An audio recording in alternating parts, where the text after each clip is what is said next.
নমস্কার, সকলকে আবারও স্বাগত জানাচ্ছি এনভি বাংলার রাতের লাইভে। আপনাদের সাথে রয়েছে আমি বিপ্লব। আজকে আমরা যে বিষয়ে আলোচনা করব সেটি হচ্ছে, আমরা সকলে জানি আসন্ন ধর্মনগর বিধানসভা উপনির্বাচন। আর কিছুদিনের মধ্যেই ধর্মনগর 56 বিধানসভার উপনির্বাচন রয়েছে, কিন্তু এখনও কেন শাসক দল বিজেপি কোনো প্রার্থী পেশ করেননি? এটা জনমাধ্যমের মধ্যে, সংবাদ মাধ্যমের মধ্যে এবং জনগণের মধ্যে একটি কৌতূহল এটা মধ্যে রয়েছে যে কেন এখনও রাজ্য বিজেপি ধর্মনগরে জন্য বিধায়ক প্রার্থী তারা ঘোষণা করেননি, যেখানে আমরা দেখছি যে গত 2 দশক ধরে 2013 গত 4 থেকে 5 বার 2003 থেকে 2023 পর্যন্ত ধর্মনগর 56 বিধানসভার যে বিধায়ক ছিলেন বিশ্ববন্ধু সেন মহাশয়, যেখানে উনি থাকাকালীন ওনাকে কেউ হারাতে পারেননি।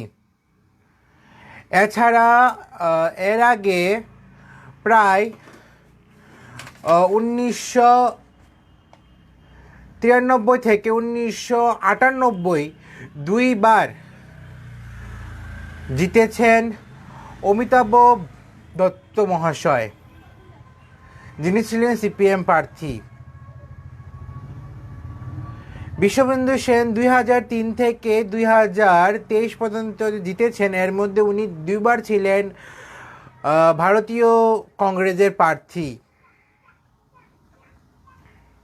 ভারতীয় জাতীয় কংগ্রেসের প্রার্থী, কিন্তু পরবর্তী 2বার 2018 আর 2023 যখন উনি জিতেছেন তখন উনি ছিলেন ভারতীয় জনতা পার্টির প্রার্থী।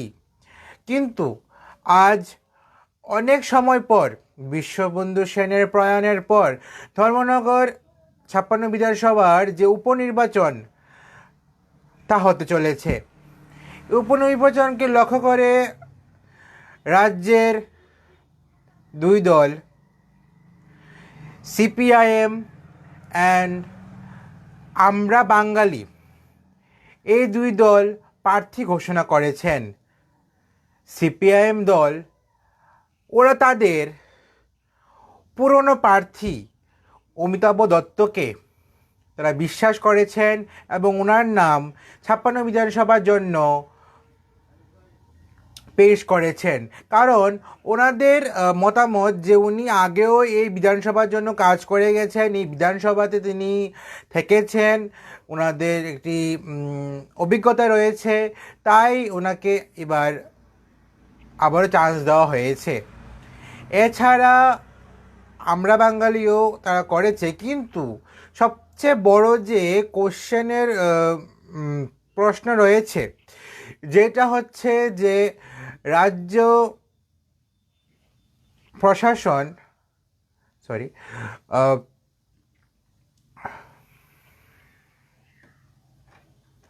বিজেপি দল কেন এখনও, রাজ্য শাসক দল বিজেপি এখনও তারা কেন প্রার্থী দিচ্ছে না? এটা অনেক বড় কোশ্চেন রয়েছে জনতার মাধ্যমে, সংবাদ মাধ্যমের মধ্যে এবং যে নেতা মন্ত্রীদের মাধ্যমে। এটা অনেক বড় কিছু রয়েছে, তারা কি কোনো বড় প্ল্যান করছে? এটাও অনেক দেখার বিষয়, তারা কি পরিকল্পনা করছে। কারণ গত প্রায় দুইবারই ভারতীয় জনতা পার্টির যে বিধায়ক ছিলেন বিশ্ববন্ধু সেন, এর এলাকাত ওনাকে কেউ হারাতে পারেনি এবং উনি জয় হয়েছেন। কি এবার লক্ষ্য করার বিষয় যে ওনাকে স্মৃতি করে বা ওনার সম্মানে কি আবারও বিজেপি সরকার জিততে পারে? এটা অনেক বড় একটা কোশ্চেন রয়েছে।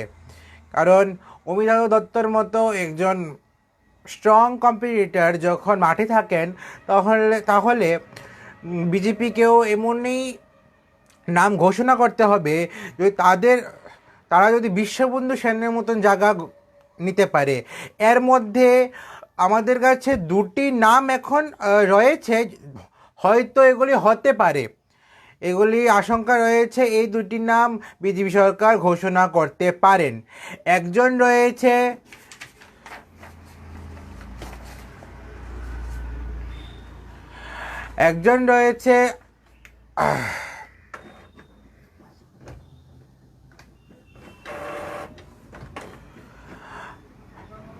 বন্দনা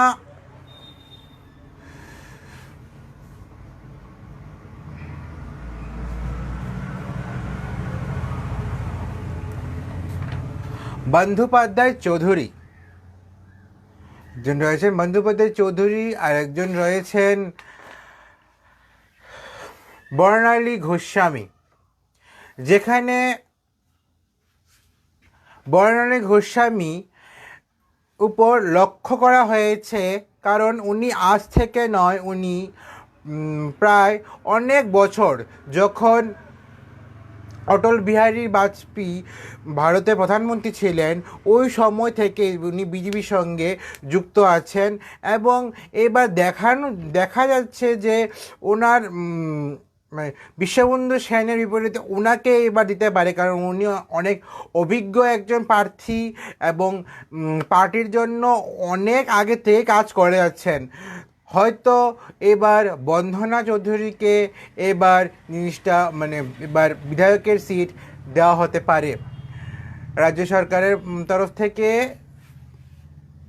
বিজেপি দলের তরফ থেকে ওনাকে এবার সিট দেওয়া যেতে পারে। কিন্তু এখনও আমরা নিশ্চিত না, এখনও ঘোষণা হওয়া বাকি। সিপিআইএম ঘোষণা করে দিয়েছে, আমরা বাঙালি দল ঘোষণা করে দিয়েছে। এখন দেখার বিষয় যে বিজেপি পার্টি এখনও তারা ঘোষণা করেননি, তারা কার নাম ঘোষণা করবেন, এটা অনেক বড় কোশ্চেন রয়েছে।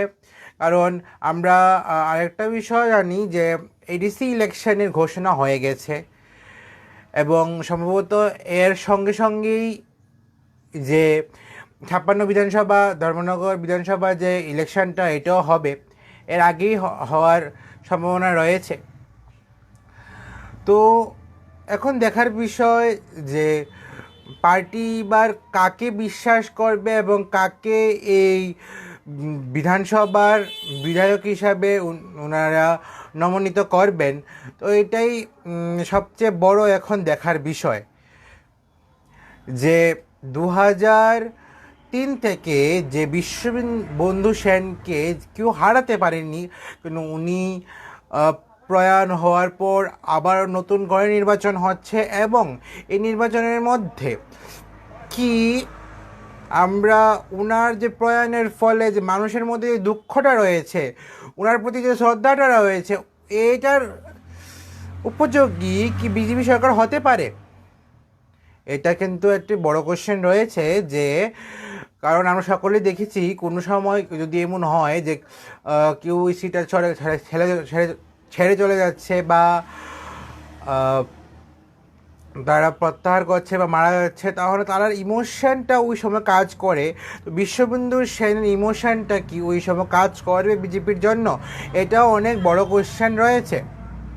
এটা একটা বড় কোশ্চেন রয়েছে যে বিশ্ববন্ধু সেনের যে ইমোশনটা রয়েছে ধর্মনগরবাসীদের সঙ্গে, ওইটার লাভবান কি হতে পারে বিজেপি সরকার, এবং যাদেরই এবার প্রার্থী বানাবে ওনারা জিতবেন। এডিসি ইলেকশন নিয়ে তো রাজ্যে তুল কালাম লেগেই আছে, কিন্তু ধর্মনগর বিধানসভা কিন্তু এখনও তারা কোনো অ্যানাউন্স করেননি। ডেট হয়তো ইলেকশানে অ্যানাউন্স হয়ে গেছে, কিন্তু এখনও তারা কিন্তু অন্য বিষয় যে কে প্রার্থী হবে এখনও তারা কিন্তু জানানো যায়নি। মথা কি এখানে কোনো রোল অংশগ্রহণ করতে পারে? এছাড়া সিপিএম করে দিয়েছেন, বিজেপি বাকি আছে, কংগ্রেস কি করবে? এটা অনেক বড় কোশ্চেন রয়েছে। কিন্তু এটাই জানা থাকবে রাজ্য প্রশাসনের রাজ্য বিজেপির কাছে যে আপনারা এবার কাকে বিশ্বাস করছেন। যে আমাদের কাছে যে একটা নাম উঠে আসছে যে বর্ণালী গোস্বামী, উনি কি এবার ধর্মনগরের নতুন বিধায়ক হতে পারেন? এটা অনেক বড় কোশ্চেন কিন্তু রয়েছে। আজ এতটুকুই। আরও বিস্তারিত জানতে লক্ষ্য রাখেন এমনি বাংলার পর্দায়। নমস্কার।